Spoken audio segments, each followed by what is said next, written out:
แล้วนายพลลีโอนิดอีวาชอปเป็นนายพลที่ออกบำนาญแล้วแต่นายพลนี่มีบทบาททางการเมืองแห่งทหารนับถือทุกคนนับถือสภานับถือออกมาประนามปูตินเปิดเปลี่ยนแล้วอยู่ในรัสเซียเดี๋ยวนี้กลายเป็นเกาติกแล้วกลายเป็นนั่นแล้วแต่ข้าพเจ้าฝันว่าอเมริกานี้กำลังจะเข้าเอเชียข้าพเจ้าฝันว่าอเมริกากำลังเห็นเวียกบีบพวกประเทศลาวประเทศเขมรบีบประเทศเพื่อนบ้านประเทศไทยเฮาทุกอันทุกอย่างแล้วเดี๋ยวนี้ข้าพเจ้าฝันว่าพวกเฮานี่มีโอกาสที่จะมีการเปลี่ยนแปลงในเอเชียพี่น้องอย่าเฝ้ารับได้ให้พี่น้องตื่นในอย่าเฝ้ารับได้ข้าพเจ้าฝันแบบนี้อีหลีได้เนอะข้าพเจ้าฝันว่ามีความหวังได้ข้าพเจ้าฝันว่าอเมริกานี่จะเข้ามาอยู่ในเขมรจะเข้ามาแก้ไขปัญหาเขมรบ่ให้มีเผด็จการอีกจะเข้ามาเคลียร์จะเข้ามาคัดขวางจีนบ่ให้มาครอบงำอีกแม่นบ่ข้าพเจ้าฝันนี่มันสิเป็นจริงอยู่บ่พี่น้องข้าพเจ้าฝันแบบนี้ได้ว่าจีนนี่ลุดมือไปแล้วเสียเงินไปมหาศาลได้สบายดีสมพรแล้วพวกพี่น้องเล่ากับฝันคือข้าพเจ้าอยู่บ่ฟังคักๆเด้อฟังคักๆความจริงนี่ข้าพเจ้าสิว่าฝันเอาซะฝันว่าเป็นแบบนั้นอีหลีพี่น้องแล้วพี่น้องยังจินอนนิ่งดูได้เกิดมาเป็นลาวนะสแกมเมอร์นั่นแล้วเป็นจุดสนวนนั่นนะแทนที่เขาสิเอาทหารมาแบบบ่มีเหตุผลเขามาแบบปราบสแกมเมอร์นั่นเขามาแบบนั้นเป็นโอกาสแล้วเห็นบ่ล่ะมันเป็นโอกาสที่เขาจะมาแก้ไขแล้วมันวุ่นวายกันไปหมดแล้วพวกที่ยุยงปลุกปั่นอยากให้เป็นข่อยจีนอยากให้ไปเป็นลูกน้องอยากให้ไปเป็นลูกน้องอันบริกนะพวกจีนปากหอกนะมันยุยงปลุกปั่นอยากให้เกิดเรื่อง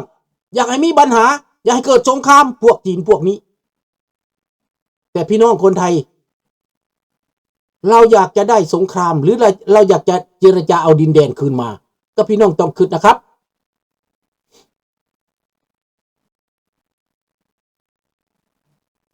นั่นแหละทหารเกณฑ์จากผู้ป่วยติดโรคสารพัดโรคเอดส์โรคหยังเขาก็บ่อยากไปพวกอยู่ในคุกเขาก็ยอมติดคุกเขาบ่ยอมออกไปรัสเซียหมดหนทางแล้วพวกที่ฝักใฝ่น้ำรัสเซียอยู่เมืองลาวนี่พวกที่ฟังข่าวเบื้องเดียวหั่นนะพวกที่เปิดหูเดียวหั่นนะเปิดแต่หูซ้ายนะเชื่อความฝันของข้าพเจ้าอยู่บ่เนาะฝันกลางวันบ่สิค่อยยามกลางคืนเด้อลุงลุงก็ฝันกลางเว้นนั่นแหละบ่ได้นอนหักฝันพอมื้นตาฝันได้ลุงนี่นะมื้นตาอ่านข่าวได้มื้นตาวิจัยมื้นตาจิตตามเพราะว่าบ่นอนฝันคันนอนฝันนี่มันบ่เห็นเด้ต้องนั่งฝัน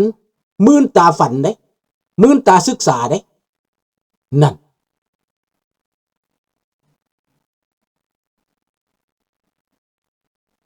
่นแหละข้าเขาอยากได้ประชาธิปไตยแท้จริงเป็นหยังเขาจังอยากเฮ็ดสงครามน้องธนพรเป็นหยังเขาจังปลุกปั่นอยากให้คนไทยเฮ็ดสงครามเขาอ้างว่าชายแดนตั้งแต่ก่อนบ่เว้าเฮามาเว้าตอนนี้ตั้งแต่ก่อนเขาว่าบ่เป็นหยังแม่นบ่บาดนี้บ่มีเรื่องบาดนี้ว่ามีเสียดินแดนเพราะว่าเขาอยากให้มันเกิดสงครามและเขาจะอยู่อำนาจต่อไปพวกจะอยู่ในอำนาจพอพวกตัวเองสิหลุดจากอำนาจบ่จักว่าพวกใดหุ้นเส้นก็คือกันเขาย่านตกจากอำนาจเขาย่านบ่มีบทบาทเขาจะเกิดสงครามคันเกิดสงครามผู้ใดตายแหละแม่นลูกหลานเฮาสิไปตายแทนที่มันก็เว้ากันได้แทนที่มันก็เถียงกันได้แทนที่มันก็ต่อรองกันได้ เสียดแบบรัสเซียบ่คันเฮาเสียดแบบรัสเซียเฮาตีไปได้มากก็บ่แม่นดินแดนเฮาถามว่าเดี๋ยวนี้จะไปตีเอาคือรัสเซียได้บ่สิยึดเอาเมืองอันนั้นน่ะบันใจมันใจสิยึดเอากระแจเสียงแตงมาเป็นเมืองเฮาได้บ่ได้นี่ฟันดีแห้งลุงดีใจเลยลุงแม่นบ่ดังนั้นพี่น้องไปตีภาษาเอาเด้อตีความเว้าของลุงเอาเด้อไปแปลเด้อพวกเจ้าต้องไปแปลได้ลุงให้ไปแปลได้ให้ไปใส่สมองคิดให้ไปใส่สมองคิดคำที่ลุงเว้านี่ลุงไปวิจัยวิจารณ์ลุงไปค้นคว้ามาแล้ว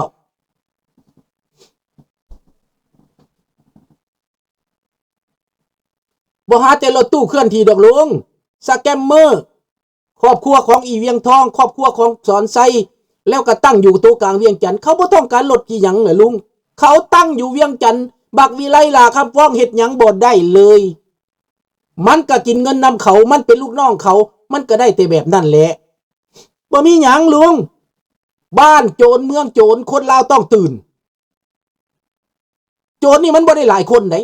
ทหารนะมันเป็นลูกประชาชนนะบ่แม่นลูกโจรไดถามว่าละทหารลาวแดงคู่มือนี่เป็นลูกโจรบ่หรือเป็นลูกพ่อแม่พี่น้องประชาชนมึงเป็นแก้วหรือเป็นลาวเด้อบาดนี้ถามมันเด้มึงเป็นลูกน้องโจรบ่เงียดเวียกให้โจรบ่สบายเรื่องจันทวีดังนั้นตำรวจลาวทหารลาวเตรียมพร้อมไว้เด้อเตรียมพร้อมไว้ลุงสุนทราฝันว่าได้มาหักพวกเจ้าได้มาร่วมงานกับพวกเจ้าปีนระบอบการปกครองลุงฝันแบบนั้นอีหลีใดลุงฝันว่าได้ให้เงินเดือนพวกเจ้าเดือน 1,000 กว่าเหรียญเดือน 1,200 เหรียญลุงฝันได้ฝันว่าได้ให้ลูกหลานทหารที่ตกต่ำนี่นะบ่มีการศึกษาได้สร้างมหาวิทยาลัยโรงเรียนให้ลูกหลานได้เรียนผสมภาษาเรียนความรู้มีความรู้ให้ลูกหลานรู้จักหักชาติหักประชาชนหักพี่น้องตัวเองได้ลุงฝันว่าพวกลูกหลานนี่ตอบโต้กับพวกเจ็กพวกจีนพวกแก้วนี่ได้ลุงฝันแบบนั้นลุงฝันว่าอเมริกานี่เขามา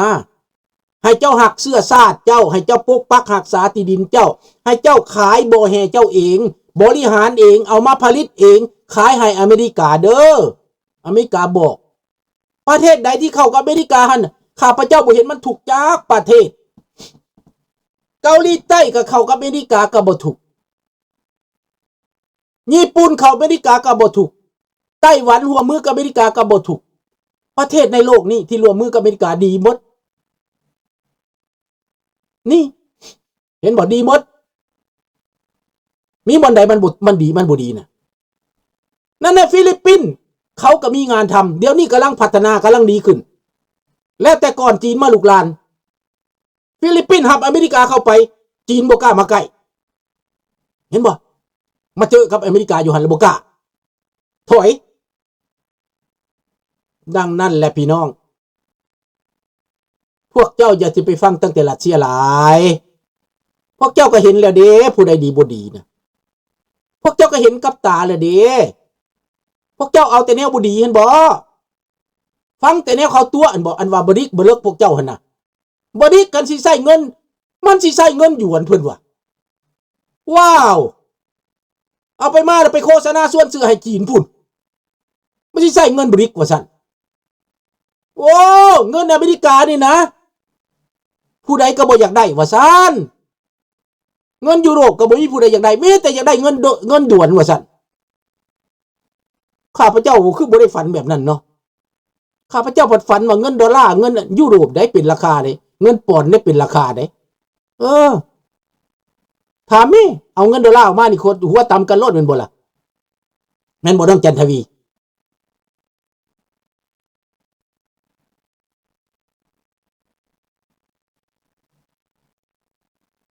กะย้อนว่าจีนมันแทรกแซงลงมานำคนจีนแก้ววุ่นวายในเมืองลาวกับมันมานำแก้วอยู่ลาวจีนวุ่นวายนำลาวกับมันมานำจีนอยู่ลาวผีบ้านพร้อมกับผีป่าประเทศไทยประเทศลาวประเทศเวียดนามก็เป็นแบบเดียวกันตั้งแต่กี้ว่าเวียดนามเป็นศัตรูนัมเบอร์ 1เดี๋ยวนี้เป็นมิตรนัมเบอร์ 1อีกเพิ่นโฆษณาน่ะ พวกโปรคอมมิวนิสต์นี่ว่าเวียดนามเป็นมิตรกับเพิ่นนัมเบอร์หนึ่งอีกได้ลาวแดงกับเพิ่นเดี๋ยวนี้เป็นมิตรกันนัมเบอร์หนึ่งอีกหอมปากกันจอดอีกได้เพิ่นเว้านะแปลกเว้ยประเทศที่เป็นประชาธิปไตยไปชอบคอมมิวนิสต์มันเป็นอะไรกันวะนั่นแหละมันผลประโยชน์และเรื่องพวกที่ชอบประชาธิปไตยต้องตาสว่าง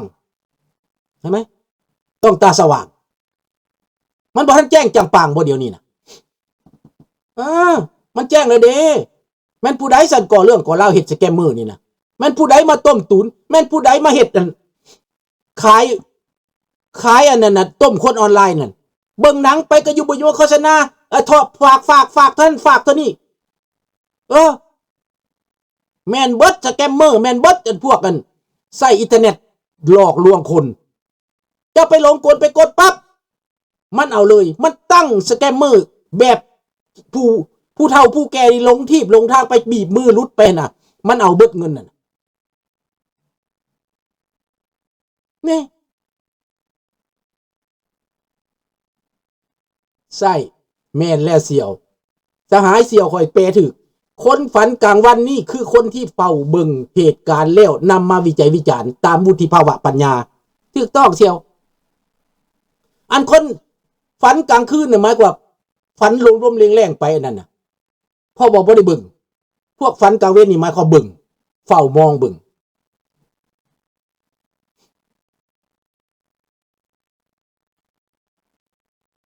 ประเทศภูฏาน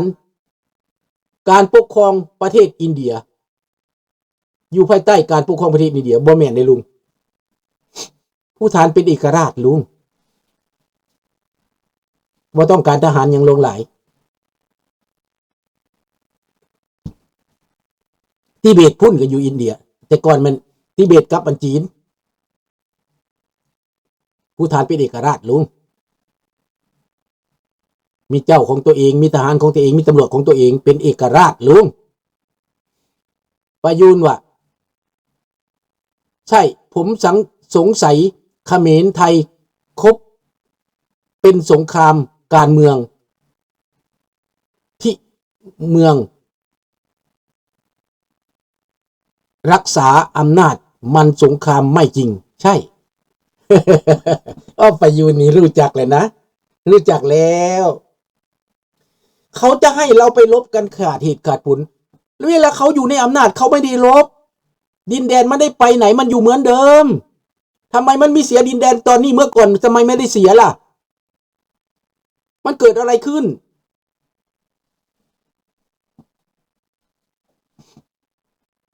เขาร่วมกันคาสิโนเขาก็สร้างร่วมกันผลประโยชน์เขาก็สร้างร่วมกัน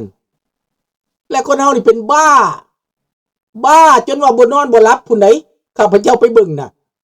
บางคนก็เอาแต่ฝ่ายตัวเองเอาแต่ฮู้ตัวเองคือว่าเกิดมานี่เป็นคนที่ตัวเองผู้เดียวผู้อื่นบ่แม่นคนมันเอ็กซ์ตรีมเขาว่าซ้ายจัดขวาโพดจนว่าตัวมองผู้อื่นไม่ใช่คนเลยมันไม่ธรรมดาแล้วนะแบบนั้นน่ะเหมือนนางลาวแดงทุกวันนี้มันมองคนอื่นไม่เป็นคนเลยมันคือว่ามันเป็นคนคนเดียวเกิดมาต้องมีแต่แบบเดียวนั่นไม่มีแบบอื่นนั่นแหละมันเป็นแบบนี้พี่น้องเรื่องจริงนะประชาชนบ่ได้ฮู้อีโนอีเหน่หยังแต่ว่าไปตามกระแสพวกที่ซ่องเขาออกข่าวนี่เขาก็เว้าปะเพื่อเขาจะได้เสียงเพื่อเขาจะได้คะแนนเพื่อเขาจะให้คนย่อเขาดิเขาก็เว้าขยายความเฮ็ดหยังก็ขยายความเฮอกันเดี๋ยวนี้ศาลตัดสินหยังก็เกือบบ่ทันบ่แพ้สถานีแล้วเดี๋ยวนี้สถานีตัดสินคนเลยซ่องข่าวนี่เป็นศาลเลยเดี๋ยวนี้นะเมื่อก่อนนี่นะข่าวก็คือข่าวนะแต่ไม่ได้ตัดสินคนนะเดี๋ยวนี้ข่าวทีวีช่อง YouTube ช่องทีวีนี่ตัดสินคนไปก่อนแล้วกลายเป็นศาลแล้วออโตเมติกไปแล้วเดี๋ยวนี้นะ น้องธนพรเคยสังเกตไหมศาลไม่ได้พูดอะไรแต่ช่องทีวีตัดสินไปแล้ว